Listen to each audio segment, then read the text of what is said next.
What's going on, everyone? Jeremy here from the Quartering, and as the election nears, Facebook and big tech continues to ramp up what they consider misinformation, or what they consider clickbait, or what they really just want to censor. And in the past week, Facebook has been making several moves towards silencing particular voices on their platform, and today they've come for Steven Crowder.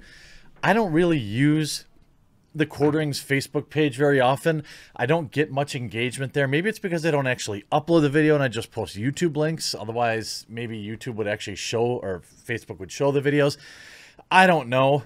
But this is an interesting story. And in fact, they even accidentally banned a Fallout 76 role-playing group because they thought they were like, I don't know, super soldiers or something like that in real life.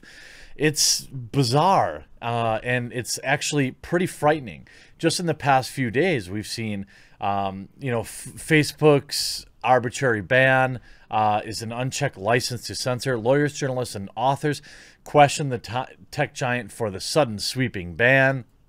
You see Facebook and Twitter censor President Trump's post, comparing the coof to the flu. Facebook deleted the post. Twitter covered it up. Hey, I'm working, busting my rear, trying to bring you guys 4 to 5, sometimes 6 videos a day, 6 days a week. All I ask is, if you feel like I've earned it, and hopefully today you feel like I have, that you click that red subscribe button below the channel. It's hard enough to get my videos out to my viewers, but if you subscribe, it's super helpful. Makes you finding the videos a lot easier, and it lets YouTube know that, hey, this channel is something maybe 1 in a million times worth recommending. So I appreciate it. 1 million subscribers by Christmas, we can do it. Now, this is just a few days ago.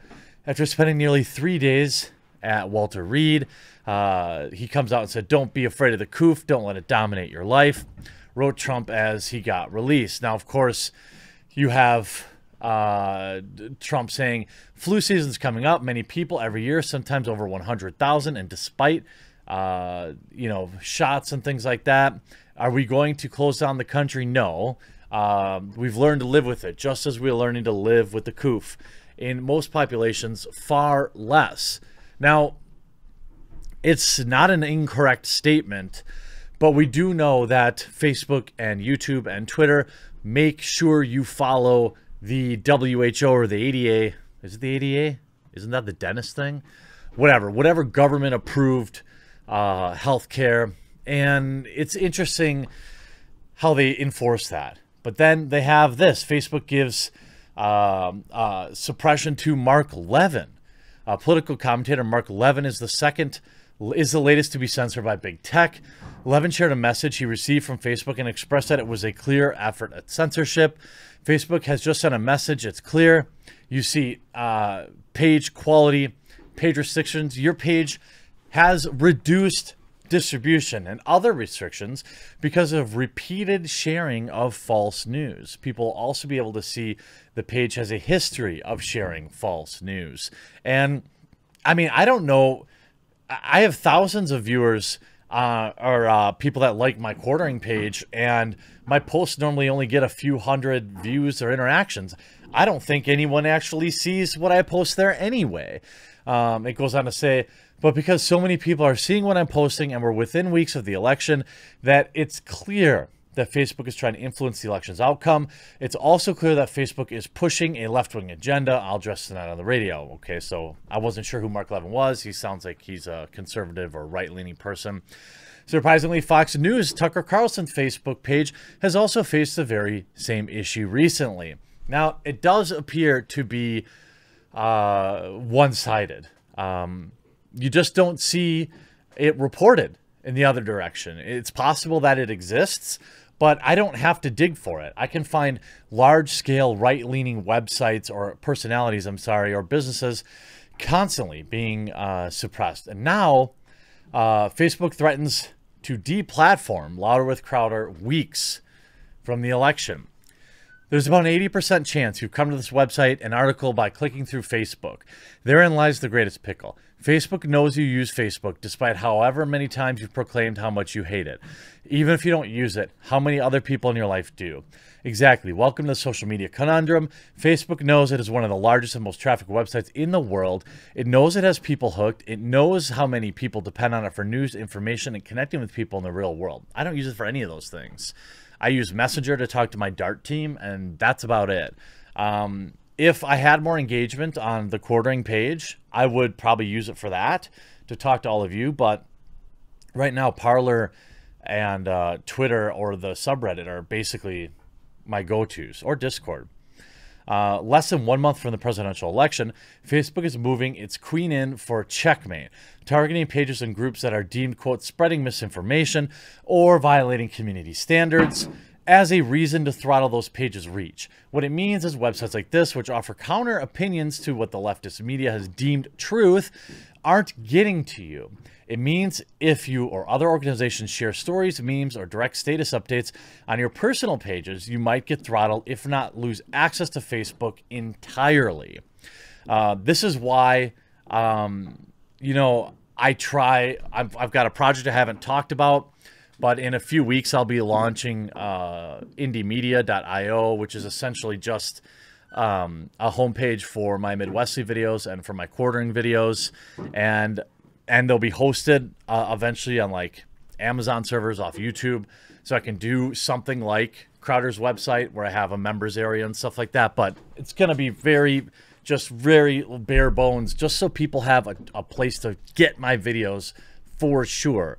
Now, I do use other websites like BitChute and Odyssey and things like that, but you never know. Yesterday, October 6th, I was notified on the Steven Crowder official page would be limited due to the repeated sharing of, quote, clickbait. Excuse me, clickbait. Here are the 2 articles deemed clickbait. Steven Crowder, better late than never. NBC News suddenly discovered Sweden didn't lock down, and it was shocked by the results. And this one, she seems nice. Crazy liberal demands that the PD do something about Trump supporters. This is not clickbait. These are just articles. Honestly, I mean, every article or video has some level of bait to it. You've got to get people interested, especially when you're up against mainstream media.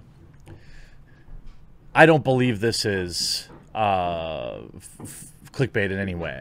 Here's a real reason Facebook hates those articles. Here's an alternate point of view to the 2 articles above and our website at large.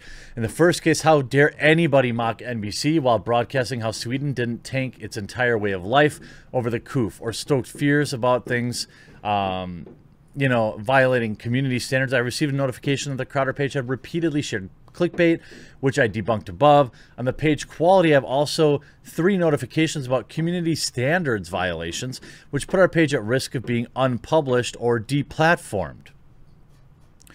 You see how it says in small, unbolded print, notified October 8th, then says you shared this with the bolded attempts to make me feel bad.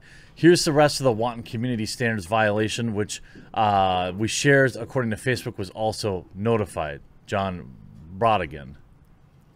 I don't know. No violations. Thank you for help keeping Facebook for a safe space. I mean, it's interesting. You're only basically allowed to spread bad news about the coup. I mean, that's essentially what it is. If you minimize it even in the smallest way, people freak out. Even with my own viewers, you know, they know that I have a respect it but not change your life for it attitude, and that offends some people, and that's okay. But the idea that this is anything but, you know, specifically seeking to target and remove Steven Crowder from Facebook is this is exactly what it is. Facebook moving exactly as expected, and I expect to see more large, especially conservative-leaning Facebook and Twitter personalities to continue to get removed. I mean, look what happened to Carpe Donktum. He's still not back on Twitter, and his ban was ridiculous. He even won the battle against that. So These are just a few of the reasons why Section 230 needs to go, or definitely needs to be reformed significantly. And, you know, it would be in this current administration's best interest to consider fast-tracking that. I hope you enjoyed this video. We'll talk to you again real soon.